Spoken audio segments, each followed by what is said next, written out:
Hello, welcome to Quackalope. Thank you for being here. Today, I'm bringing you a Kickstarter preview of Quinn, a brand new head-to-head two-player tactics and bluffing game.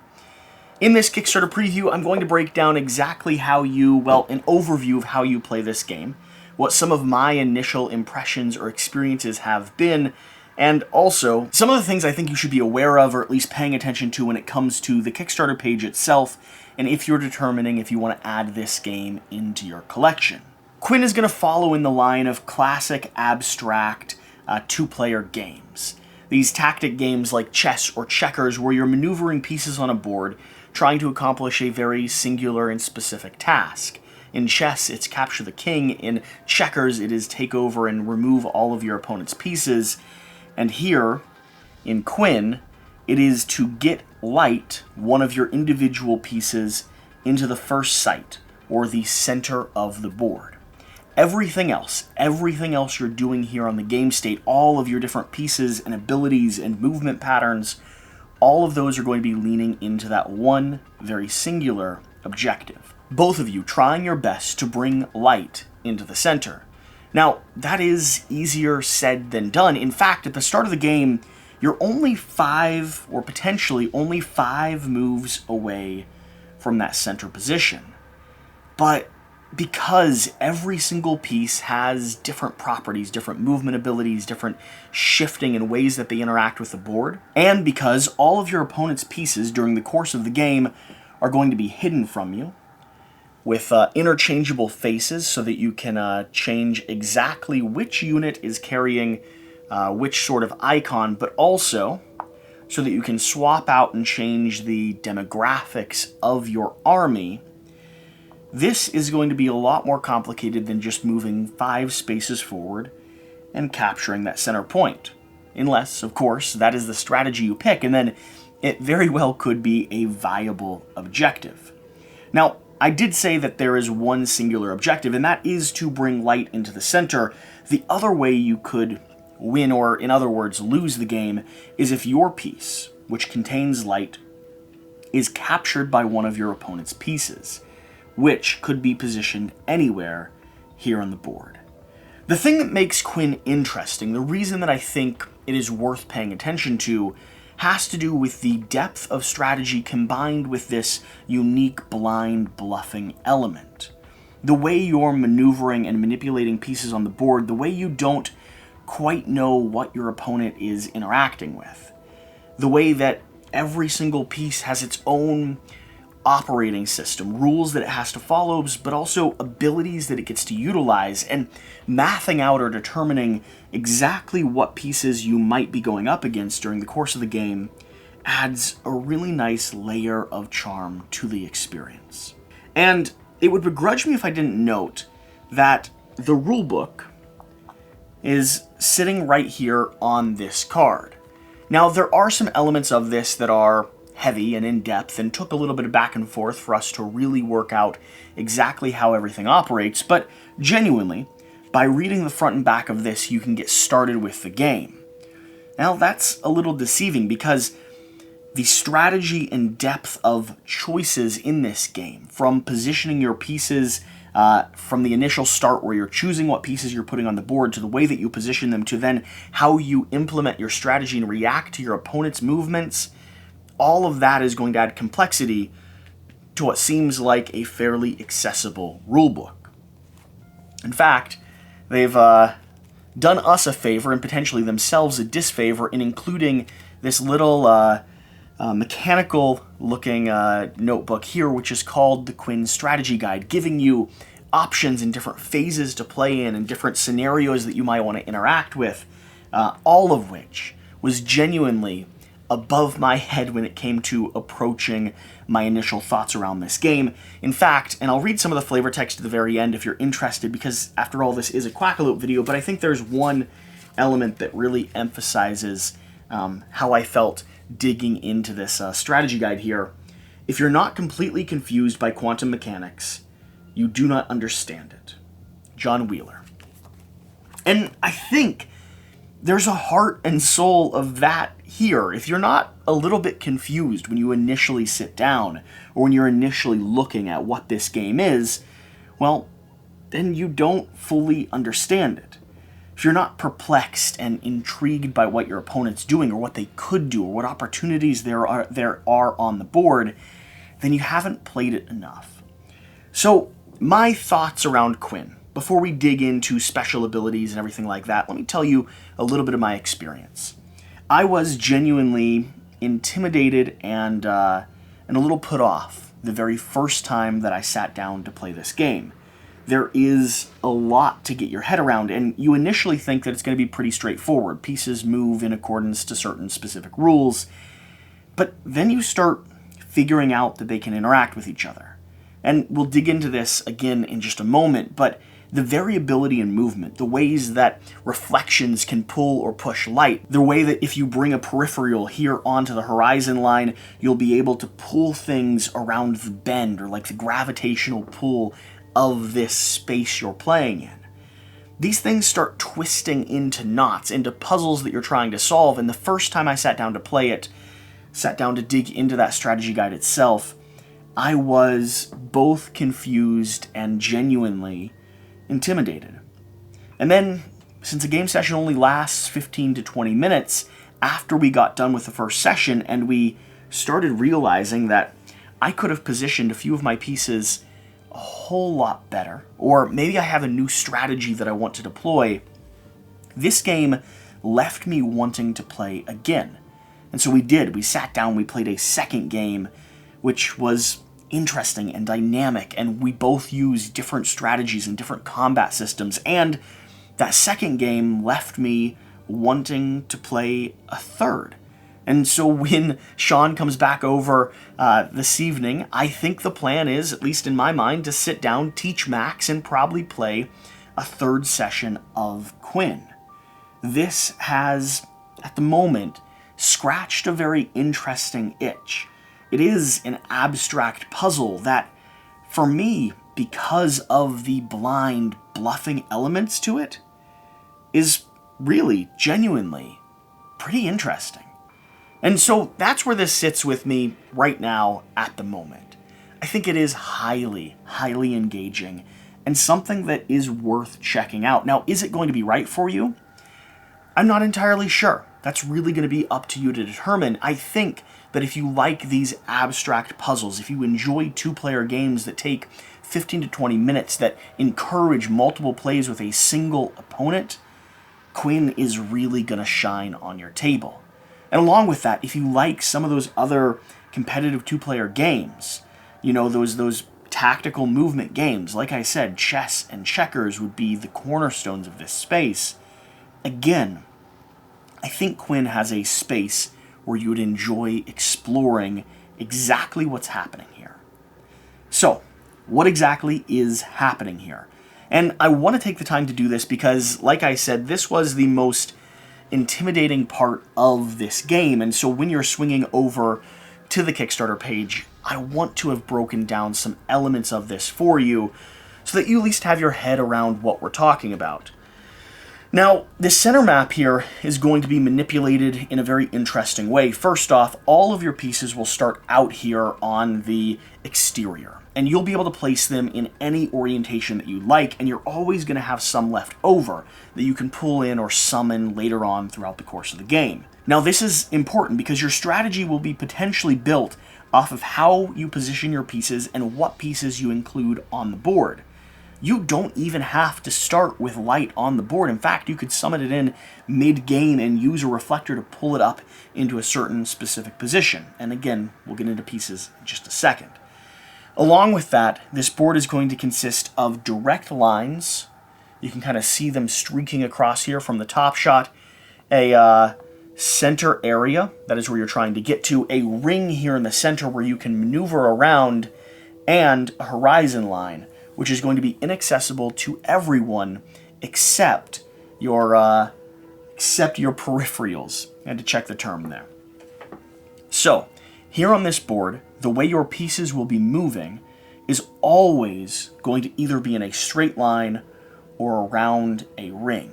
You're not able to go in multiple turns or stages, and that's because the way light is traveling, is always shooting forward, or shadows, and the way all of this is being positioned in this quantum space, apparently, abstractly, it just makes sense in a way that I don't quite know how to describe. So that's going to be the board you're playing on here. Traveling up these straight lines, everything leading to a sort of clap here in the center. A big crescendo of action and battle and squabbling to control that middle position. Now, all of your pieces are going to operate in really interesting ways. First off, light.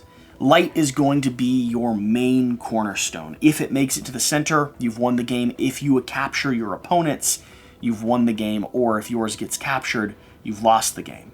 Light is fairly straightforward. It is able to move 2 little pips at a time and is trying to complete that very specific objective. And if you're wondering why everything is standing up tall, it's because this board is actually magnetized along with this one over here. So it gives you some, not only a nice tactical presence and a nice aesthetic, but also a nice little click when you're putting down your pieces and locking them into place.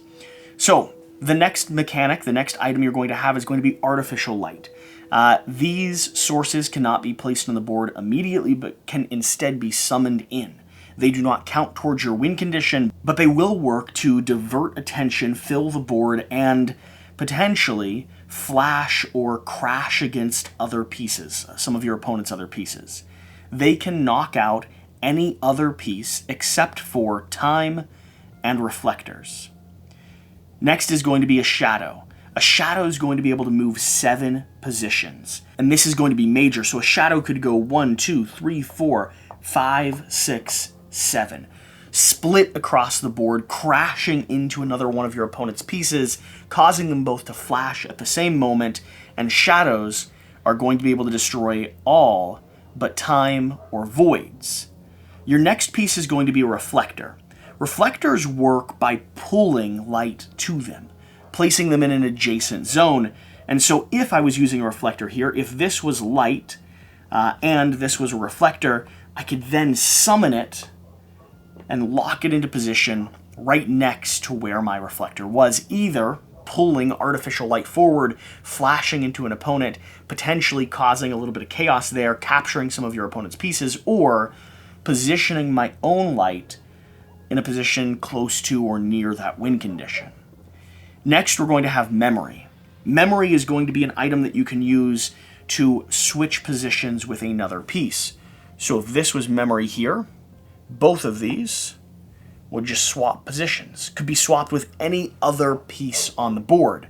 This also becomes a really interesting, intriguing, and important part of the game. In fact, the second game that I played and won, I did so by linking various memories together and pulling some of my shadows forward to create a hard defense line that my opponent just couldn't surpass. We're going to have a unit called Time. Time is only able to move 1 position at a time, but when you do decide to activate or utilize Time, it is going to rewind your opponent. So if my opponent's light, or what I thought was my opponent's light, just moved into a position where they are near victory condition, I can activate Time and push them back 3 spaces towards their periphery, towards their outer border here. This is just going to be a way that you can manipulate the board state, prevent something from going awry too early, give yourself a moment to get into position. We're going to have peripherals. Peripherals are going to be able to move not only in a interesting diagonal pattern by going up and over. They're the only piece that can break that straight line rule. They're also going to be the only pieces that can move onto this horizon line. But when they're there, they give your other pieces an important ability. They allow your other pieces to use gravity to pull themselves around that outer edge. Once again, potentially causing a flash, removing some pieces, or just cascading into your opponent's territory, creating barriers or hazards that your opponent needs to be paying attention to. And if paired appropriately with shadows, this can be a horrifying little sequence. We're going to have voids. Voids can only move 1 space at a time, but voids are going to destroy nearly everything they crash into. And so if something comes in contact with a void, it's going to be destroyed. They're like little chaos bombs, little pockets of just complete darkness. And so you're gonna always be questioning, am I running into something that I can take off the board, that I can remove, or am I crashing into something like a little grenade that is going to completely wipe us both off of the board? And then finally we have clones. These are going to be other pieces that have similar faces, that have similar mechanics, but you're able to manipulate the amount or the number that you have on the board. You could have an extra void, an extra artificial light, an extra memory, or an extra time. So it changes up your personal strategy just a bit.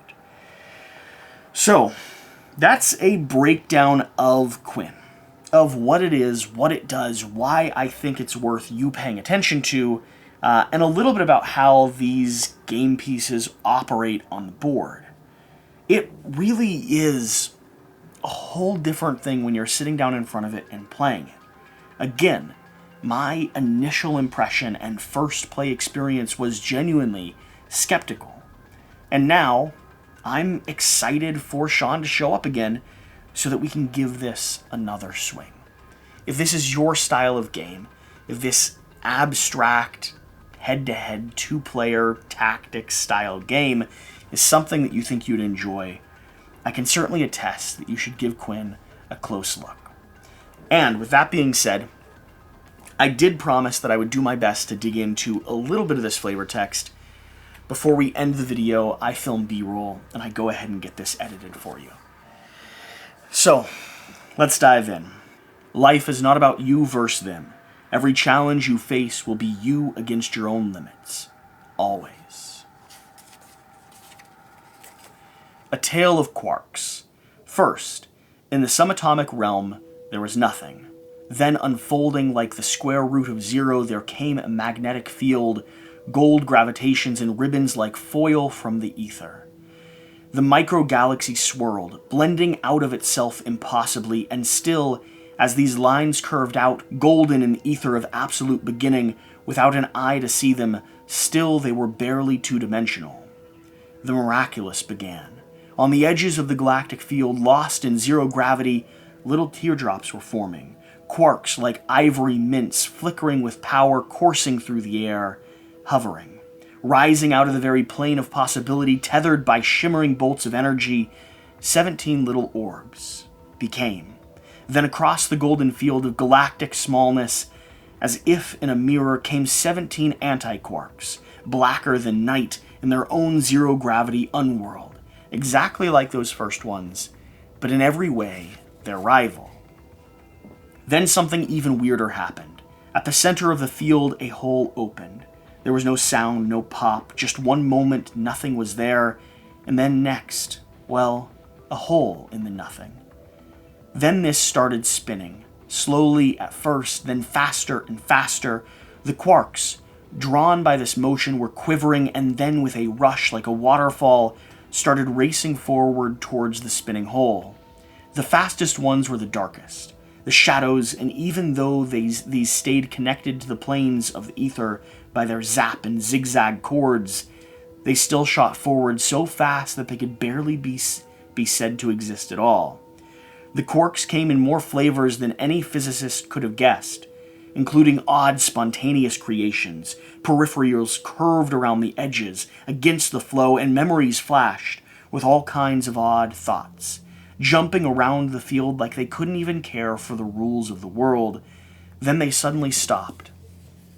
Little bits of void accumulated in unexpected places, moving slowly and then flickering into existence next to each other. One quark at the back came along, faster only than a little child of time itself, and this was light.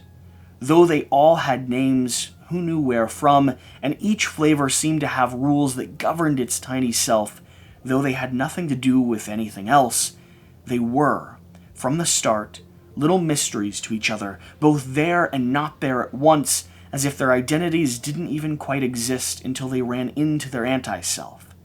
But then, with a flash, they were revealed unto the world, and only one remained.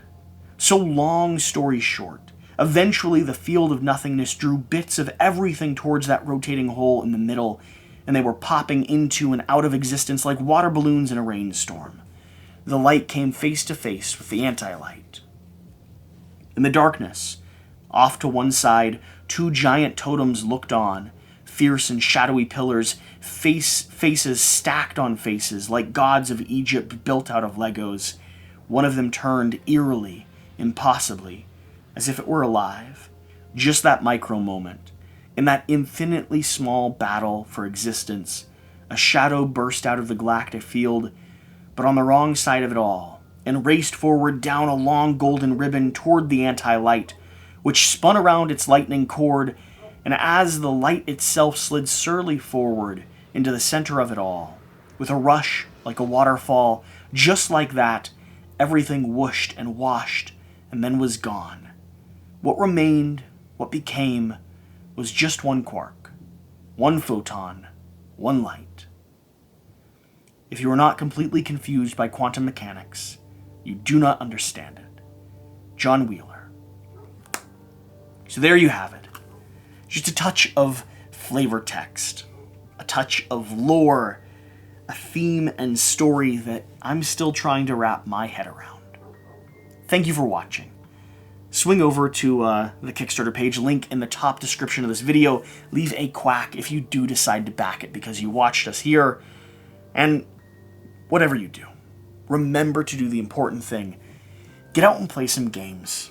And I'll see you next time. Thank you.